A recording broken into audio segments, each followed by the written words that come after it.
Dr. Paa Kwesi Nduom, PPP, is in the studio. Good morning and welcome once again. Now, 8 days and yet we're already in some kind of trouble. The PPP should be concerned about it. Well, we are concerned, the Progressive People's Party is concerned, but all Ghanaians should be concerned. We should all be concerned. I have registered.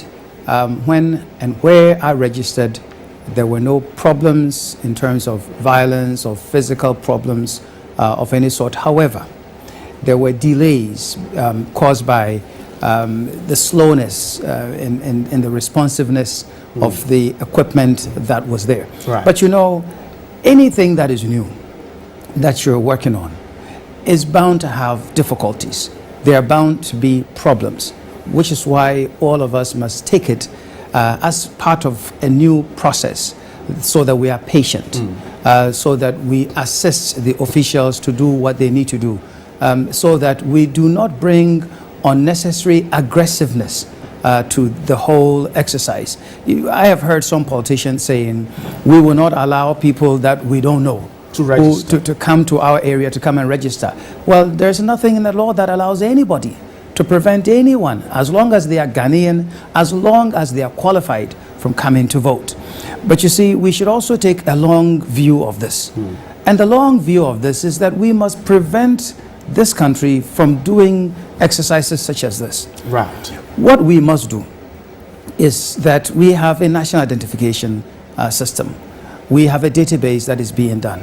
If we do it with all seriousness, if we make sure that it has great credibility, then any exercise like this, such as creating a voters register, would not be necessary that we bring everybody, they go and form a line. As long as you have a national identification system in a credible database, when you are age 18, you must be able to go to the Electoral Commission's office in the district and go and get registered. And it becomes a continuous, normal thing. And the Progressive People's Party is saying that when we become the administration in power, right, we can't force the EC to do it because it's an independent agency, but we would want to strengthen it to be able to do that by providing them the financial resources, by providing them with the technical assistance, by working with the National Identification Authority and everybody, so they can work together, so things of this nature would be things of the past. The national ID system itself is running into difficulties. Well, that is because we're not assigning the seriousness that we should give it. We're not giving it the resources that are needed. Look, that national identification system, it is going to prevent duplicate driver's licenses. It is going to prevent duplicate passports. It is going to prevent people from going to Bank A, go and borrow money, not pay. Go to Bank B, go and borrow money, not pay. It is going to help us be able to build credible criminal information systems and databases, so that a police officer catches you doing something, they put your number in the system and there, know where you are, and they know who is this, okay, and we can catch criminals much easier than we are doing so at the moment. And then if you go and open a bank account or do all sorts of other things in the system, we can easily identify, so that from birth until death, we know who you are. You know, there are things in the system. When we talk about strengthening institutions, it is things like the national identification system that will ensure that we are able to strengthen institutions, because it has all sorts of things to do, not just with Social Security, but with revenue authorities being able to collect the necessary tax revenues that are needed for nation building. So what we're saying is that, yes, we have these problems today. These problems are there because we have not done the right things. However, we are standing in the situation. Let us have a bit more cohesiveness as a people. Let us think about this as a national exercise, not one for political advantage. You raised the issue of the slow process.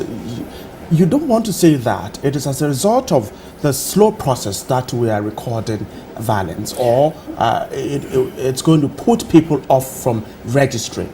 No, you know, where I registered, yes, the process was slow. But all of us, You had I'm the a patience to presidential wait. candidate. I stood in line. I didn't jump the line. My mother-in-law was in the line because she's elderly.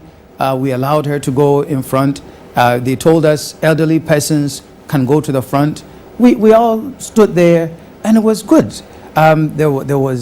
We had the representatives there, the NDC representative, the PPP representative, the MPP representative. They were all there. And by the way, that's another issue for me. Exactly. Is why do we need representatives of the political parties there? The mistrust. To do what? The mistrust in the system. Well, but they cannot physically restrain anybody from registering by law. Okay? All of us who are registering have a responsibility. Not just some agents of the political parties. All of us have a responsibility that should we see someone who clearly, because they look too young, okay, or they may, you can't say look foreign, may be foreign. All that we can do is get one of those forms and fill the form. And that's all that by law we are entitled to do.